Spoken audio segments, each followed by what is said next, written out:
Hey, good morning, guys. How are you? I'm doing great. Um, I thought of something that nomads might need to know about North Dakota, and I wrote down some other things too. And one of the things I was really concerned with was housing. So I looked up, I wanted to know if there's a housing crisis in North Dakota. And this is an older article. I think it was from 2020. Um, there's a website you can go to. It's www.housingnd, like North Dakota, .org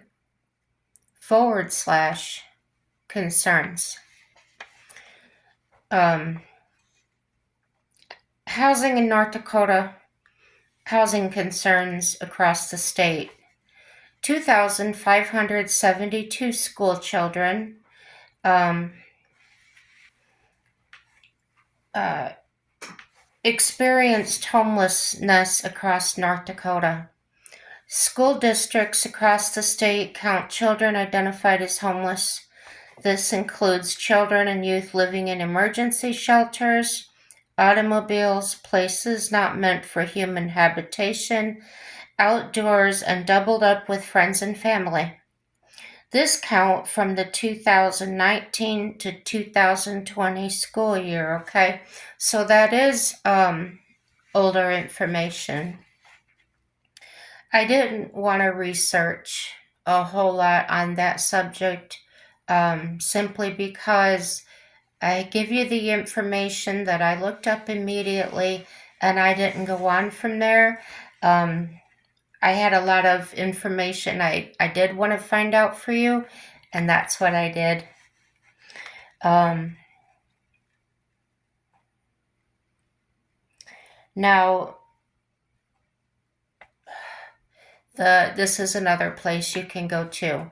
The um, capital N, capital D for North Dakota, Montor, Montor, part of states newsroom, okay, /gov and politics. Governor Burgum, sorry, Mr. Burgum, proposes a $96 million housing initiative for North Dakota. A program would include $10 million to address homelessness, and this is written by Michael Achterling, Achterling, November 12th, 2024. So it's pretty recent. The North Dakota Governor, Doug Burgum, outlined a $96 million housing initiative that aims to provide financing assistance to developers for building new single-family homes and take advantage of existing infrastructure to help limit the costs. Burgum said, quote unquote, "We're growing and our economy is growing," during a news conference at Bismarck's Custer Park.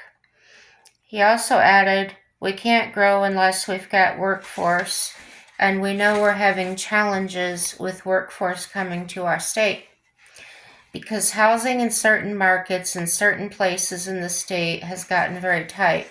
And I'm sure he's referring to the larger cities like Bismarck as an example.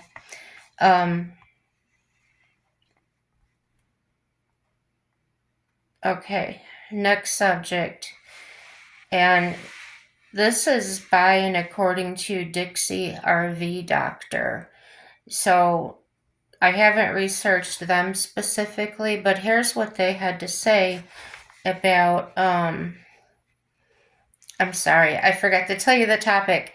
It's about nomad life and what states you can live in legally as a nomad, okay? And I only covered a few of them because you can look up Dixie RV Doctor and see the entire list there. And these are what states allow you to live in an RV in 2024, and you can find out if it continues into 2025. In Alabama, it's legal. Remember to register your vehicle with local county offices. In Arizona, it's legal, but some cities may have ordinances. So anytime you go to a different city, you may want to stop in and check to prevent yourself from getting a knock or a ticket. Arkansas, it's legal only on private property. In Colorado, they allow full-time RV living, but adherence to local ordinances and applicable laws is mandatory. In Connecticut, with some restrictions, you must register the RV with the Department of Motor Vehicles and ensure you have a valid license plate. In Florida, your RV must comply with county regulations and be connected to utilities, okay? In Georgia, there's no specific laws, but some counties may have ordinances against it. So that seems to be a common denominator. Always check in with the city that you're going to if you plan on staying there. I wouldn't worry about it overnight, but if you're in a populated area, I might check with local law enforcement or something. Use your judgment, but always try to be open and honest, because you never know what the ordinances are, and we don't want anybody to end up in jail or vehicles impounded or anything like that. Okay. Georgia has no specific laws, but some counties, again, may have ordinances. Idaho is kind of strict on this. You can only do it on private property with proper hookups. It's not located inside an enclosed building. You're limited to 6 months, and it's totally prohibited between November 30th and March 15th. Must be resident with local employment, such as a caregiver for the household, a family member residing in the household. So that's kind of strict, but very specific. So in Idaho, you'll know exactly what you have to go by. In Illinois, it's legal, but you must also comply with the local laws. In Indiana, there's no specific laws against it. Check with county ordinance against it. So again, so you're not making any violations. Now, I live in North Dakota, so I was really interested in that because I would like to go out and practice my nomad life, and I wanted to make sure that I was going to be allowed to do that, or places to do that, and it seems they're really lenient about it. North Dakota living in an RV is permitted, but compliance with local regulations is mandatory, and they even suggest on their website places that are maybe very accessible to you, or they have maps of the actual BLM land if you like to go off grid camping and things like that. I also, while I was searching, I found Oh, I think it's a website page.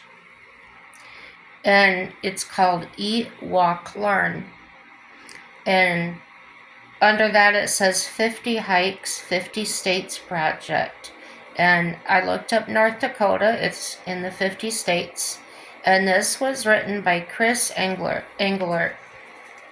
spelled Englert. And he highlights the Theodore Roosevelt National Park. And there you will have the opportunity to see wild horses, bison, prairie dogs, rattlesnakes, and other wildlife. He comments the western landscape has beautiful, vibrant colors, and creeks, and there's a. He highlights Lower Paddock Creek Trail. So Paddock is spelled Paddock in North Dakota. He says the elevation is 2,480 and the highest is 2,530. So the elevation gain is 50 foot. The type of shoes for this trail needed are boots. Do you need poles? No.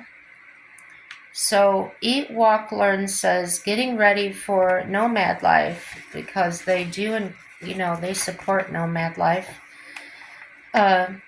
is a process, and a good timeline will help you get through,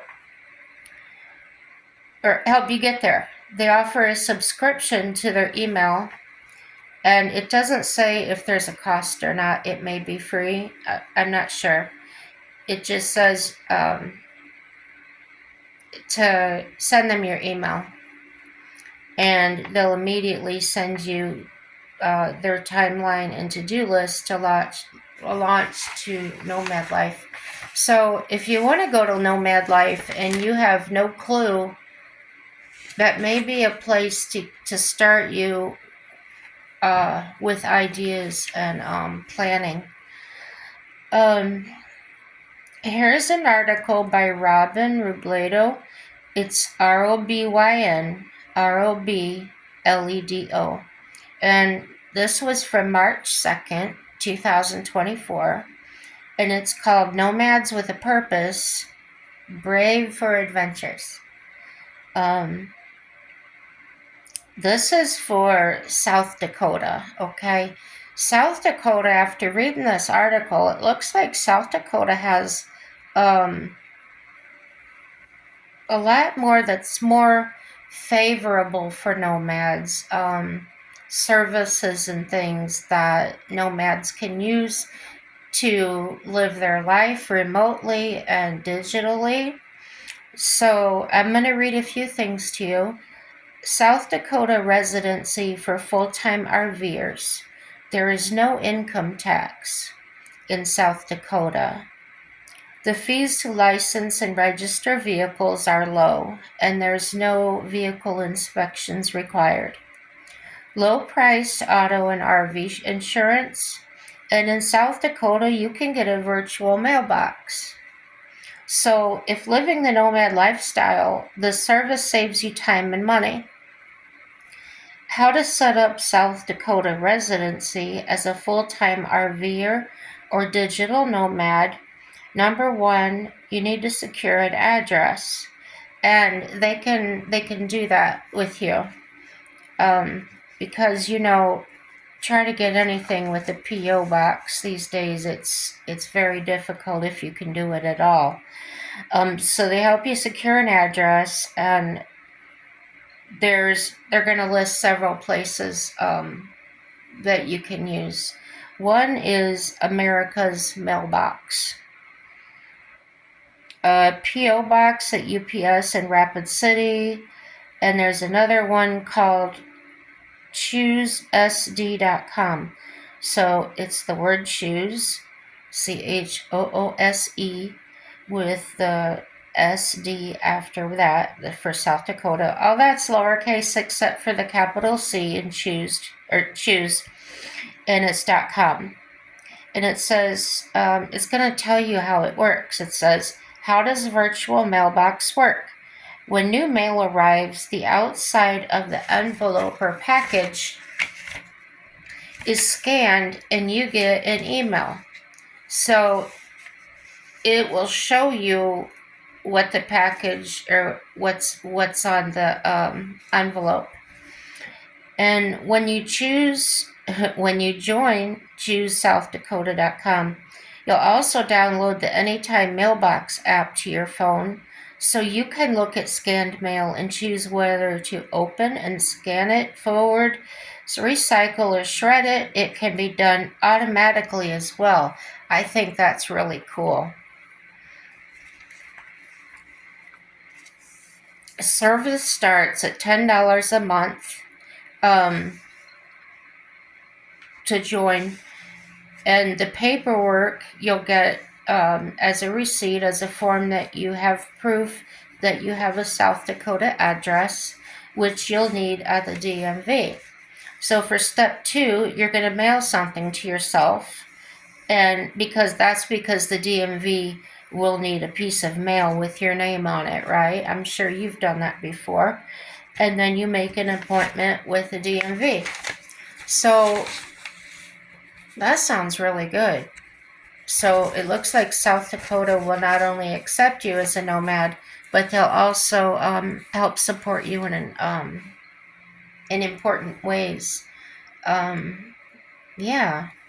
So I didn't find a lot on North Dakota, but I'm gonna go maybe to my local offices and see what I can find out. I know there's year-round campgrounds here, so there's no issues there. But what I haven't found out is the nomad life. For instance, if you wanted to stay out on your own somewhere on somebody's property, if that would be legal to do. It's so cold here in the winter time. I couldn't imagine someone wanting to live that life here in the winter. I'm sure it can be done. And I'm sure there's some that do it. I don't get out much, so those kind of things. I've been to a couple of the year-round campgrounds to find out what lot rent would be for the year. And their normal season, they charge people for, what is it, March to the end of October or something, is, I don't know, $1,500 to $2,000 for those months. And then when I asked about year-round monthly, it dropped down to $450 a month, and that included all the utilities, the trash, everything, electric, water. So they did say that their water, the hookup is one of those pump things. It sticks out of the ground. I think they call it a frost-free pump. And he told me that we would have to put heat tape around that and be responsible for our own water not freezing up. So that shouldn't be a big deal. And if it did happen, we would know how to handle that. And as I've said before, my husband does work year round, but when it's very cold, his hours drop a lot. So for us, that may be an option to actually be able to leave when the cold weather hits. And that would be if we're living full-time in the camper at a campground. So I don't have quite all the ins and outs of that yet. If you guys do Nomad Life full-time and you have any information that you can share, I would greatly appreciate that. I know there's a lot of people doing it by choice or they're forced to by financial reasons. So, yeah, let me know. Um, let's get the word out there to help nomads, because I know that some places are getting very strict. They're coming down on them, and a lot of it's because losing their places to park, like at Cracker Barrels and Walmarts, and that's because some unsavory people have been dirty, leaving garbage, causing problems. So I don't want to say loud and things causing problems that way. That's not what I've heard. I've just heard they're dirty and drawing attention to themselves, basically setting up camp in somebody's parking lot. And that's kind of disrespectful, and taking advantage of the privilege of being able to stay overnight for free in their parking lot. Um,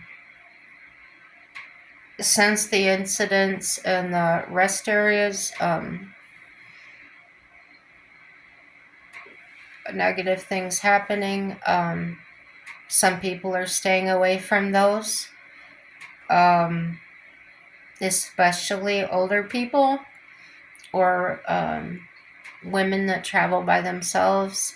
And lately, I have seen that women are getting in groups and traveling together. So I think that's safer. I think that if I was by myself, I would probably want to join one of those bands. Um, yeah, I'm not prepared for the nomad life yet, as far as my finances, and I guess that's probably the most part. There are some things I'd like to get done on my vehicle before I should say we, because my husband's included. It's not just me. But we're both excited and looking forward to doing this. Our camping trailer is in really good shape. It's a '69 Forester, and it's tiny, like I've said. It's inside it's 13 by 8. So we did take the benches and things out of it, and we're recycling that wood. And I keep losing my words. The cabinet with the sink in it, um, we're keeping that in there. It may be moved to a different location, but yeah, we just have to we're redoing the floor plan, um, and we want to make sure that we're not interfering with the integrity or the stability of the camper shell itself. So, when they're made, the walls are setting on top of the frame. So basically, what's holding the top together is the roof, and what's holding it up is the cabinets inside. They act like a structure. So yeah, that's what we're doing, and maybe I'll post some pictures this summer as we work on it. And I guess I'll cut this short, because I've been talking on here a lot lately. I left a really long video yesterday, hour and a half or hour 20 minutes. It was crazy. But I did have a lot of things to get out. Please like, share, or dislike. Everything's good. Everything helps. Um, like I said yesterday, I did get a comment that um, was really good. It was about the content I was talking about, and the person was honest and straightforward. It wasn't disrespectful, and I just loved it. It did not agree with what I said, and I thought that was fantastic. That somebody felt that they could talk, and that's what I want to encourage, is that freedom of speech. I encourage people to speak their mind. Whether it's positive or negative, it doesn't bother me. What does bother me is foul language, attacking people with your words, whether it's me or somebody else, calling people names and stupid, or you know how people can get in comments. If I find those, I will block you. Um, because we're allowed to be who we want to be. We're all at different stages in life. We all have different viewpoints, and there's nothing wrong with that at all. So, I just want to say please subscribe.